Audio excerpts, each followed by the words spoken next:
विवेचना में आज हम बात करेंगे उस हत्याकांड को जो जलियांवाला बाग हत्याकांड के नाम से अत्यधिक प्रसिद्ध हुआ। ये घटना 13 अप्रैल 1919 को घटित होता है। पंजाब के अमृतसर में एक छोटा सा बगीचा था जहाँ पे सभी लोग अपने बैसाखी के शुभ अवसर त्यौहार को मना रहे थे, साथ ही साथ रॉलेट एक्ट का भी विरोध कर रहे थे। रॉलेट एक्ट एक ऐसा एक्ट था जो बिना संदेह के आधार पर गिरफ्तार किया जाता था, 2 साल के लिए जेल में डाल दिया जाता था। महात्मा गांधी जी ने इसे खुद स्वयं इसे कहा काला कानून, इसे बिना अपील, बिना दलील, बिना वकील का जो है कानून कहा। साथ ही साथ कांग्रेसी नेता जो डॉक्टर सतपाल और डॉक्टर सैफुद्दीन किचलुई थे, इनकी रिहाई की मांग कर रहे थे।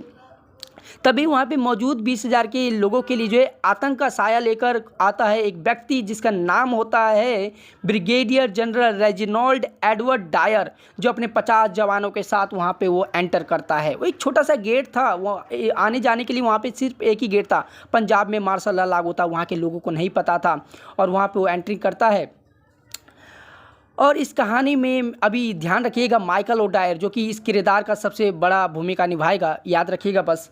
और देखिए तभी वहाँ पे क्या होता है, एंट्रिंग करता है अपने कुछ गोरखा सिंह पठान एवं सिंध राइफल्स के साथ वो वहाँ पे। और ये जो घटना घटित हो रहा था उससे पूर्व वहाँ पे जो वो सरदार उधम सिंह जो थे वहाँ पे पानी पिला रहे थे सभी लोगों को वहाँ पे पानी पिला रहे थे। और जब घटना घटित हुआ तो उन्होंने अपनी आंखों से उस सारी घटना को, दृश्य को देखा था। इसके बाद उन्होंने संकल्प लिया, कौन, सरदार उधम सिंह ने संकल्प लिया कि इस घटना का बदला जरूर लिया जाएगा और लेते भी हैं। 13 मार्च 1940 को जो है कैगस्टन हॉल लंदन में जाकर उन्होंने डायर को 6 की 6 गोलियां उतार दिया। पर यहाँ पे क्वेश्चन ये उठता है कि उधम सिंह ने किसको मारा था, क्योंकि 1927 में जनरल रेजिनाल्ड डायर का था मृत्यु हो गया। जनरल रेजिनाल्ड डायर जो था उसकी मृत्यु हो जाता है, ब्रेन हैमरेज से उसकी मृत्यु हो जाता है। तो वो उन्होंने जो मारा था 13 मार्च 1940 को जो उन्होंने मारा था वो मारा था माइकल ओडायर को, जो कि उस टाइम पे गवर्नर थे कहाँ के, पंजाब के। और उन्होंने वो इसलिए मारा था क्योंकि उसने कहा था कि सही किया था रेजिनाल्ड डायर ने, इसलिए। सरदार उधम सिंह की अगर बात करें तो वो महान देशभक्त, राष्ट्रभक्त थे, एक हीरो थे हमारे इंडियन, अभी भी हैं, सीने में है, दिल में है, वो एक देशभक्त थे। और उन्होंने जो है क्या किया, उस संकल्प को पूरा करने हेतु 1924 में उन्होंने जो गदर पार्टी को ज्वाइन कर लिया। 1927 में जब वो लौटे थे भारत तो उन्हें गिरफ्तार कर लिया जाता है क्योंकि उनके पास जो है पिस्तौल होती है। 5 साल के लिए उनको सजा भी होता है। जब वो छूटते हैं 1931 में, जब रिहा होते हैं, उसके बाद 1934 में फिर वो लंदन जा पहुँचते हैं, जहाँ पे 13 मार्च 1940 को जो है कैगस्टन हॉल में उसको जो डायर जो थे उनको उन्होंने गोली मारा था और हत्या करके अपने संकल्प को पूरा किया। और उन्होंने भागा नहीं, उन्होंने अपनी राष्ट्रभक्त हेतु जो है अपने इंकलाब जिंदाबाद के नारे लगाए, भागे नहीं। और उसके बाद उन्हें 31 मार्च 1940 को जो है उनको फांसी दे दिया जाता है। ऐसे नमन है उस देशभक्त को, ऐसे नमन है उस देशभक्त को जिन्होंने अपने जान को परवाह किए बिना अपने देश को आज़ादी दिलाने में अहम भूमिका अदा किया था। उधम सिंह की अगर बात करें तो इनका पूरा नाम जो था शेर सिंह था। इनके पिताजी जो थे तेहाल सिंह, जो कि एक रेलवे चौकीदार थे।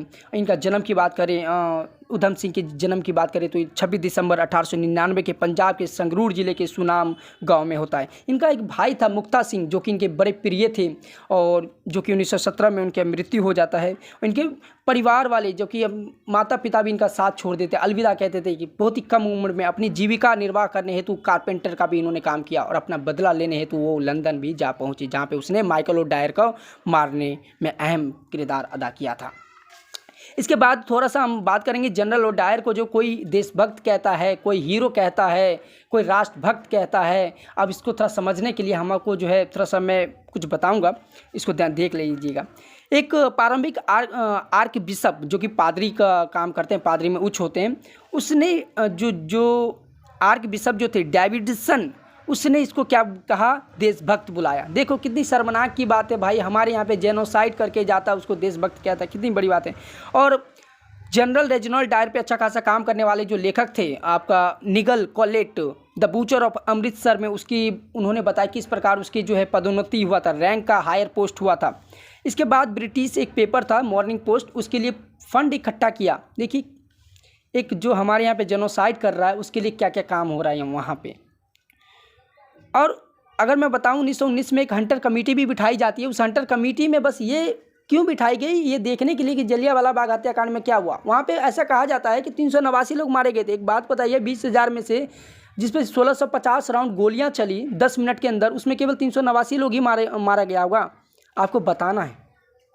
अब आपको जो पढ़ते हो उसमें देखो एनसीईआरटी में है कि नहीं है, कहाँ मिलेगा आपको, नहीं मिलेगा सरदार उधम सिंह के बारे में पूरा। उसके बारे में देखिए। फिर एक ऑथर है रुडयार्ड किपलिंग, उसने डोनेट किया मनी टू डायर, किसको, डायर को उसने मनी को डोनेट किया 26,000 पाउंड, जो आज के वर्तमान दौर में भारतीय करेंसी में अगर इसको कन्वर्ट करें तो 26,20,962 रुपये होता है।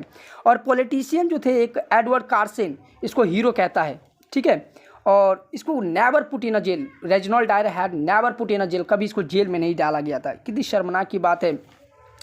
अभी इस पर अच्छा खासा काम करने वाले कुछ लेखक और इतिहासकार भारतीय लेखक हैं किशोर देसाई। इनकी एक पुस्तक है Jallianwala Bagh 1919 the real story में इन्होंने बताया किस प्रकार जो ये जेनोसाइड घटित होता है, वो मई जून में घटित हुआ और वहाँ पे जो उनके जो लाशें थी ज़्यादा से ज़्यादा कुचल गई थी और उनकी जो लाशें चील आदि जो है वो खा रहे थे नोच नोच के।